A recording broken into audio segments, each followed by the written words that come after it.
a notice on the people that were up for tenure. So we received these names on Friday night. So there was no discussion or able time to do any research on this.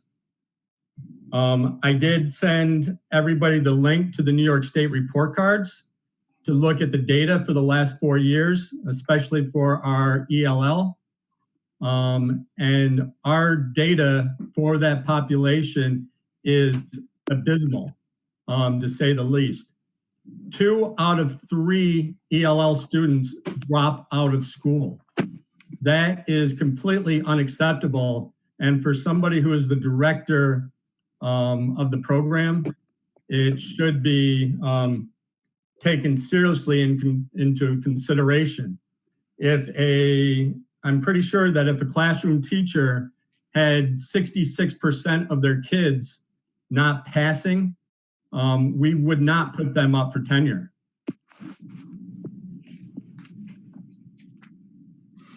Okay, thank you, Mr. Dorr. Anybody else? Yes. So Tuesday night, it was a majority vote to deny, well, pull and then deny the tenure. And to be fair, I think as a whole, maybe the majority intended to pull, table, and extend this tenured position, the option for tenure. It's a fall start date. I definitely expressed my concern to the superintendent prior to the meeting, questioned why we were tenuring these fall positions in this June meeting. I want to be very clear that my initial intention for denying the tenure was to extend and review the pertinent data that was presented to me by a board member prior to the meeting. And I want to reiterate what Chris Dorr just said, that the ELL data is reflected and recorded on a New York State educational website. I have since been told that the data that is on the website and the data that is in our records are skewed, which give me even more reason to pause and review. I'm asking for more time to review this. I feel pressured by the district to make a decision 24 hours after I initially voted. I'm open to extending this position for 1 year, but if I'm required because of internal pressure to vote on it today, I will not be able to change my vote. Additionally, I would like to hear from our attorney to please outline the options prior to making an official revote today. Does anybody else have anything? Okay. All right, Mr. Venator, go ahead. Mr. Venator answer first. Mm-hmm. Okay, so a couple of issues have come up and have been discussed in terms of what are the procedures with respect to the granting of tenure in accordance with New York State educational law. And one of the primary principles of law that apply in this and other situation where a board is considering granting a certificated person tenure is that if a decision is being made by a board not to grant tenure, even though the superintendent of schools is making the recommendation, the law requires under section 3031 of the New York State education law for the district to provide notice to the employee of the board's intent at least 30 days before the board meeting in which the action is going to be taken to deny tenure. So I would caution the board with what's about to happen is that if ultimately the board were to decide right now not to grant tenure to this individual, we would not be in compliance with 3031 of the New York State education law, and I would encourage you not to go forward today. In answer to Therese's question about what are the board's options, so obviously one option would be for the board to move forward with this resolution If there were a majority of the board that were supporting the granting of tenure, you can do that.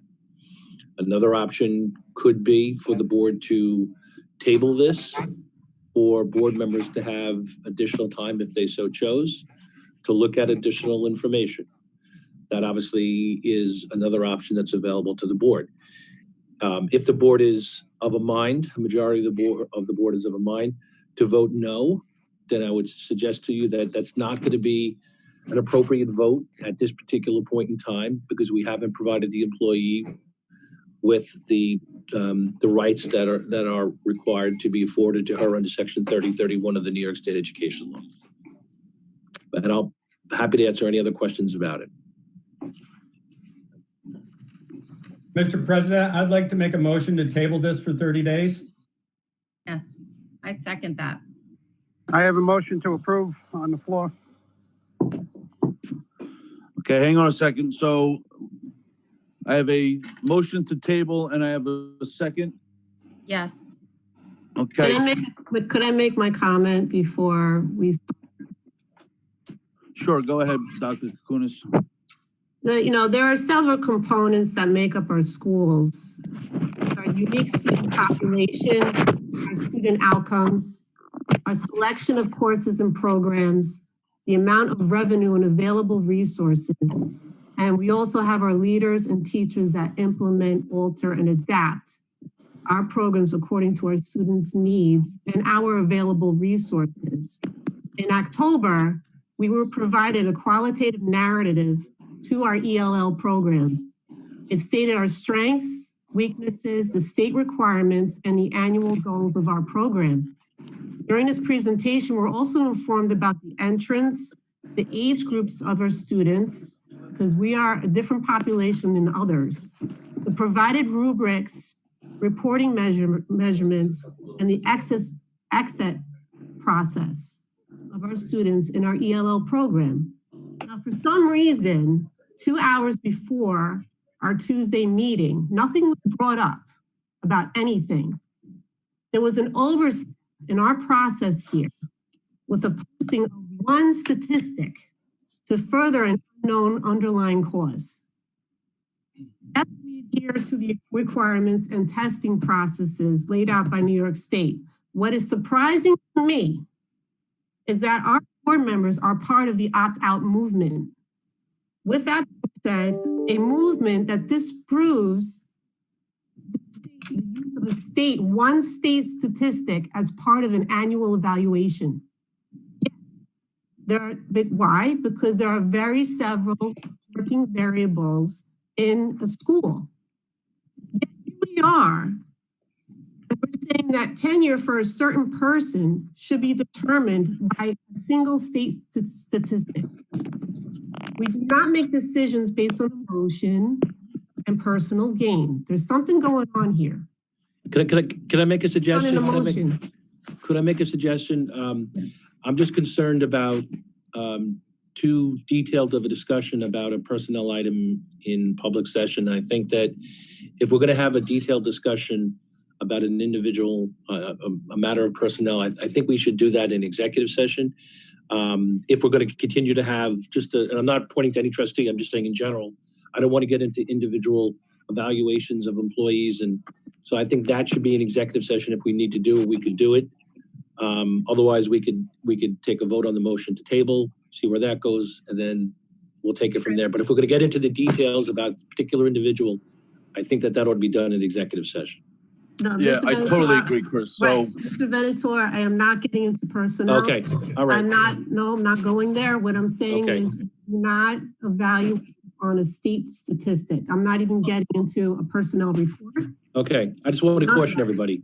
Also, before we move on, you stated the Section 3031. Can you clarify? Do you have that law pulled up in front of you?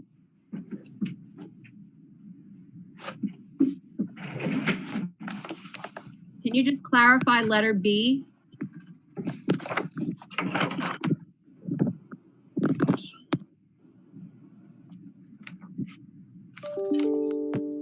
As it pertains to this board vote, the original board vote? Yeah, so what the gist of what you're reading in section B is that in theory, what's supposed to happen is that before a motion is put on a board agenda for the appointment to tenure, that in theory, because of the fact that if a person's going to be denied tenure, that there's certain rights that person is required to receive in terms of notice, that what's envisioned in paragraph B is that there be a decision made that's kind of advisory at a previous board meeting, so that if it's determined that there's going to be a majority of the board that's going to deny tenure, then you can move forward at the next board meeting, which is more than 30 days. So that's what paragraph B is talking about, that an initial determination is really advisory. That's really conducted in executive session. And then subsequent to that, if you're moving forward and the person is going to be given tenure, you don't need to wait 30 days.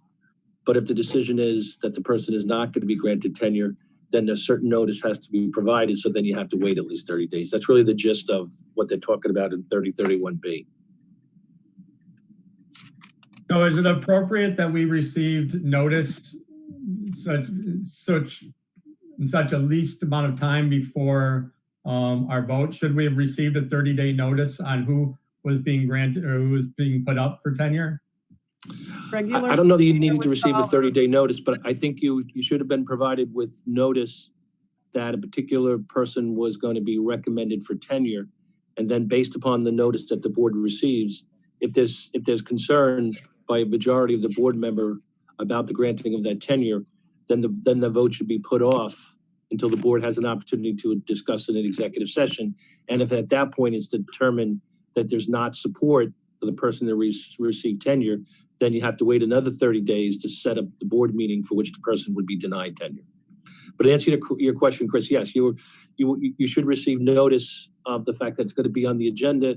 And if the board members have concern about whether or not they're going to grant tenure, then that should be discussed in an executive session before it goes on an agenda.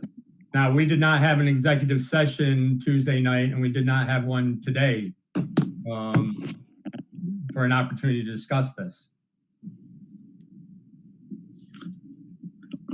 All right, so Chris Venator, so I had a motion and a second for the consent agenda, then I had a motion and second for it to be tabled. What is my correct action right now? Do I call for a vote for the tabling and then move forward from whatever that outcome is? We typically call a vote for let's take a call for the vote for the tabling, and then based on that, we'll determine whether or not we're going to move forward with the motion to move forward with the consent agenda. Okay, so right now I have a motion and a second to table this. I'm going to go through the roll call. Mr. Hosky? I'm voting yes to table. Yes to table. Mr. Wallace? No to table. Mr. Conley? No to table. Mrs. Downs? No to table. Mr. Dorr? Yes to table. Dr. Kukunis? No to table. And myself is a no to table also. So hearing that, the motion for tabling has failed, and now we'll move for a roll call vote for the approval of consent agenda as it is. Ms. Zahosky? No. Mr. Wallace? Yes. Mr. Conley? Yes. Mrs. Downs? Yes. Mr. Dorr? No.